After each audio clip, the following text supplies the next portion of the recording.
Hello, Dr. Burgess. How are you? I'm fine, thank you. Just Good. fine. It's great to connect with you, and what a captivating docuseries. Thank you. I think they did a great job. I think so too. Can you describe for me what it was like being on the receiving end of having folks like Dakota and Elle Fanning want to be a part of this and create this about you? Okay. Well, I was very impressed with Dakota and her sister Elle that they would take this on. I think it's that they're young and starting their keeping their career going in the production area. I think is wonderful. The more young women we have, I think the better that the work is going to be. So I very much appreciated that, and they're very knowledgeable about the subject. So it wasn't that we had to go into any academic kinds of 101. They were up to speed on this. So we were able to, I think, hit areas that are important to move forward. I think my message is we've got to keep moving forward, and especially to get the word out about the type of crime that we have out there. Right. Yeah. Thank you for that. You came into this at a time when, and especially coming into that, working with the FBI as the only woman who was doing such a thing. Can you talk about what it felt like to be a woman in a mostly male-dominated realm, and how you see things have changed from the, decades ago to now? Yeah, I think first of all, it was very interesting up until the point I was invited down to start lecturing at the academy, FBI Academy. I had only really dealt with female crisis workers, nurses. All of my audience, if you will, were female at that time that were working in the area of sexual assault. So to get the invitation to go down there, I was very curious about what they were being taught about sexual assault. And I found out that it really had to be changed. And in fact, the person I work with, Roy Hazelwood, one of the first things he did after we did some work together was to change the topic, the title, if you will. It went from studying sex crimes to interpersonal violence. So he picked up the message very quickly, and we were able to expand, if you will, the type of violence that was going on in our country. Now, don't forget, that's back, the 70s is when they were really started, then the 80s, the 90s, and by that time, of course, we were into much more on serial killers. And now we're into the mass shooters, so that you've seen a progression, if you will, over time. To answer your question is, and are we going in the right direction? What more can we do, of course, is the other part of your question of where do we go from here? Right, exactly. Where do we go from here? Why do you feel the 70s, 80s, and 90s we saw such a steep rise in, let's say, serial killers? What do you think? I think what was going on, and we weren't as tuned into it, is that the culture and the society was changing. More different things were happening, and that was affecting the bad part of the bad behavior, if you would, whatever you want to call it, that was in the sexual field. And so it was allowed to develop more, and we didn't pay attention. It wasn't until the 80s. And I remember one year there were like 14 or 15 cases that we could document. That's a lot of serial killers, when there had been like one or two prior years. So something was going on. I felt it was in the culture. Something was going that had to be. And in fact, one of the persons that I has written on that is called The New Evil. And they look at from the 1960s on, in the last 40, 50 years, what has our culture been doing? And does that have a role to play? And I think it does. I think it does. Absolutely, I agree with you. Um, which serial killer have you been asked about the most? I mean, I'm sure there's one that stands out. Well, the one that is I asked about, and the one that we had a lot of data on, was Ed Kemper. He really, because he was very articulate. He did the interviews. One of the very first videos that any media company did was called No Apparent Motive. And that's where we were facing, is the cases had no motive. And of course, from an investigative standpoint, one of the things they look for initially is, why did this happen? What was the motive? And they couldn't come up with anything that spoke to that motive. And that's, I think, one of the key factors that we did. And Ed Kemper was one that was very articulate about how early his thoughts had gone to that, and how it developed. And so I think that's why I would answer your question that now there are others that were equally articulate, because they tend to be very bright. That's why they're, if you will, so good at getting away with murder. I mean, that's the other piece of all of this, is I've always been interested in, is how come they can get away with it so much. It's Right. victims. That's the other thing. It isn't just that they get away with murder. They get away with a lot of victims. Right, right. We, as audiences, seem to be quite fascinated with serial killers, in something from TV shows like Dexter to Yeah. miniseries Dahmer. I don't know if have you seen either of those? Yes, I use those in my teaching. Okay, so describe for me, when you're watching that, what goes through, let's, for instance, Dahmer, the most recent one, maybe a few years ago or last year.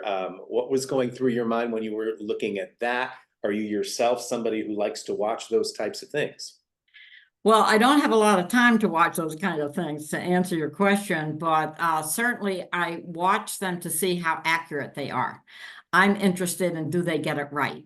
Because when you do the interviews, you have to be careful that in reading a media report that they don't necessarily get the facts right. And so things can, like Ed Kemper, remember they said that he was this very large child at birth, that he was like 13 pounds. Look up his birth certificate. He was 8 pounds, 8 ounces. Something so simple, get the facts right. So that gets kind of broadcast around. So I'm very interested when I listen or hear any of these, is this accurate? And can we do better? Can we look at data that can correct some of that? That's what I've been focused on, is to correct the misaccuracies, if you will, of some of the backgrounds of these men. Right. Which criminal, serial killer, or whoever made you work the hardest? Oh, how to catch them. That's the whole thing. Yeah, well, look at the ones that didn't get caught for a while. BTK, Dennis Rader. He took a long time, over 20 years, to be caught. The Green River Killer. What are some of the others that really took a long time? They were that good. Unfortunately, they were that good.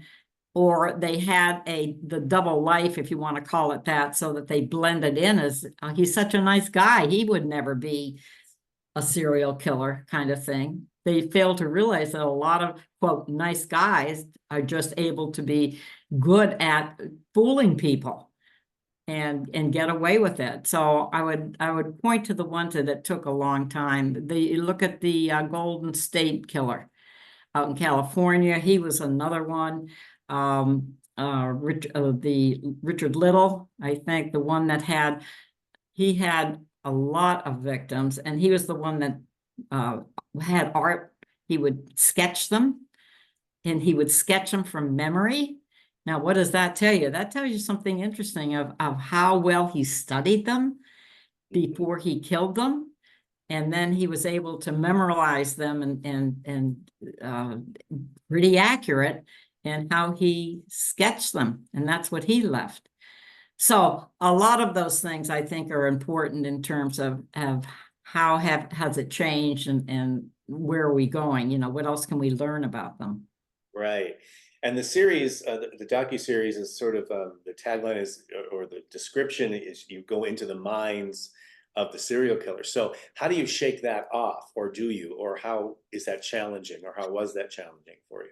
Well, we're moving forward with artificial intelligence. That's where we're going. And we're using machine learning to go back over some of the data that we have and see if we missed anything.